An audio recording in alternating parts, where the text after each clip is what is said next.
큰 문제는 이제 다문화 문제가 이제 아주 굉장히 사실은 우리가 겉으로 드러나 있지 않기 때문에 그러지 다문화 문제는 정말 그 정부에서 보다 더 적극적으로 이렇게 그 실상들을 파악해야 할 때가 되었고 예. 또 이제 또 한쪽으로는 그 조선 가정이 굉장히 많습니다. 조선.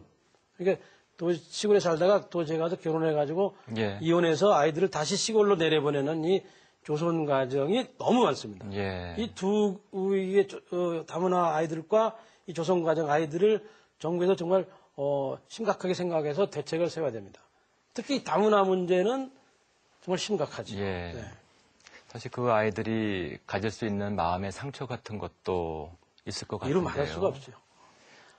뭐 견딜 수가 저도 뭐 제가 저는 한국에서 오랫동안 선생을 했기 때문에 제가 가르쳤던 아이들이 결혼해서 그 아이들을 다시 저한테 보내거든요. 예. 아버지도 가르치고 아들도 가르쳤어요.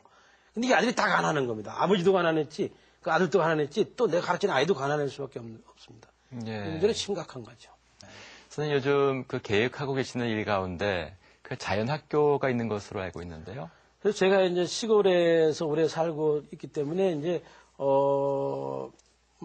내년부터는 이제 전국에서 어린 학생들을 뭐 한 초등학교 뭐 한 2, 3학년 정도 한 10명 정도를 뽑아서 한 달에 한 번 정도라도 이제 저희 시골에 와서 이렇게 자연과 같이 편하게 노는 그런 그 편한 학교, 재밌게 노는 학교, 뭐 한 달에 한 번씩이라도 그런 것을 한번 운영해 볼 생각을 하고 있습니다. 연령층은 몇 살? 초등학교 아이들 그렇죠. 예, 또 2학년이신가요? 2학년 아이들하도 뭐 상관이 없습니다. 예. 네.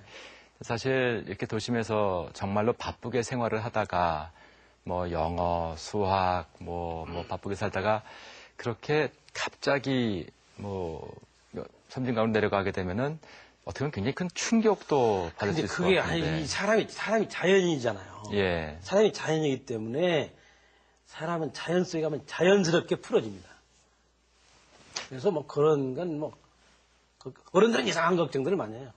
어떤 걱정이요? 금방 그 선생님처럼 그런 걱정을 하는 거죠. 뭐 사람이 자연이기 때문에 뭐 사람이 풀려보고 나무고 똑같은 거잖아요. 예. 네. 뭐 태어나서 성장하고 자라서 활동을 하다가 이제 자연으로 돌아가는 것 또한 사람일 텐데 선생님 그 자연을 보호하기 위한 또 여러 가지 활동도 계획하고 계시지요? 저는 뭐 그렇게 크게 활동을 하는 건 아니고 이제 제가 태어나고 자란 곳이 그 풍광과 자연이 이렇게 아름답고 이렇게 아직 손상이 가지 않는 사람이 손을 대지 않는 곳이기 때문에 그것들을 좀 이제 제가 좀 이렇게 뭐 주위에서 뭐 이렇게 함부로 못하게 이렇게 막고 있는 정도죠. 네. 또 시인으로서 작품 활동도 계속 하실 것으로 알고 있는데요. 네. 예.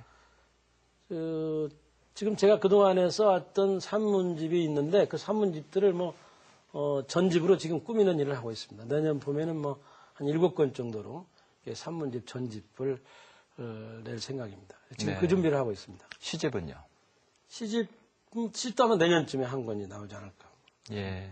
저희가 처음 보았던 그 선생님의 댁, 네. 그 댁에서 네. 직접 집필을 하시고. 거기서도 하고 전주에서 요새는 제가 그 집에를 잘 안 갑니다. 왜냐하면 사람이 너무 많이 찾아와요. 댁에요? 네, 사람이 너무 많이 찾아와가지고 제가 글을 쓸 시간이 없습니다. 네. 사람들이 가다 들리고 오다 들려가지고 하루에도 몇 팀씩 왔다 갔다 하니까 제가 똑같은 소리를 하루에 몇 번씩 해야 돼요.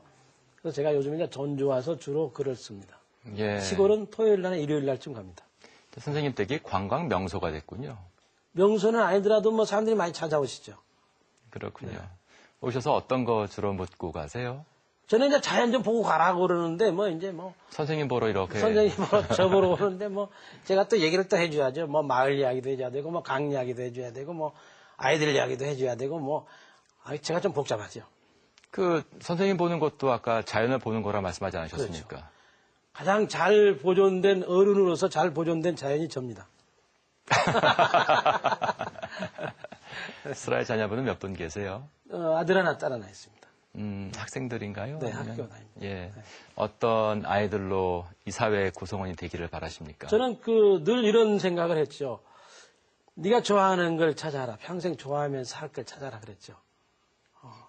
찾았습니까? 그러니까 두 아이들? 좀 이렇게 갈등이 많았는데 갈등 과정에서 자기가 그 평생 즐겁고 재미있고 행복하게 할 일을 찾았죠.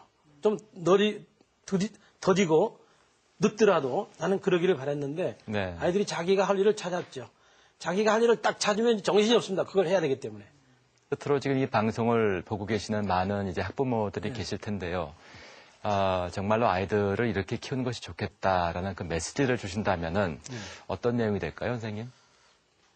아이들이 자기 삶을 고민하는 시간을 주도록 해 주십시오. 그렇게 말하고 있습니다. 초등학교 2학년도 고민을 하게 되나요? 그렇죠. 고민하죠. 예. 초등학교 아이들에게는 생각하는 시간을 생각하도록 해주는 거죠. 예.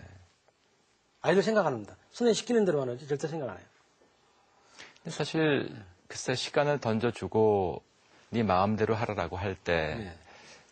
그래도 자기 시간을 운영을 못 하는 사람들이 너무 많아요. 예, 그래서 드는 네. 질문이거든요. 그럼 자주 그러면 이제 자기가 알아서 하겠죠. 네. 그것까지 또 일일이 간섭을 수는 없잖아요. 그렇겠네요. 네. 아무튼 선생님 뭐 짧은 시간 동안 여러 가지 말씀을 잘 들었는데요. 무엇보다 자연과 더불어가는 선생님의 삶이 참 부럽습니다. 감사합니다. 네. 예. 그러면 여기서 선생님 말씀 마무리 짓도록 할까요? 네. 예, 선생님 고맙습니다. 네, 감사합니다. 네, EBS 교육초대석 오늘은 김용택 시인과 함께했습니다.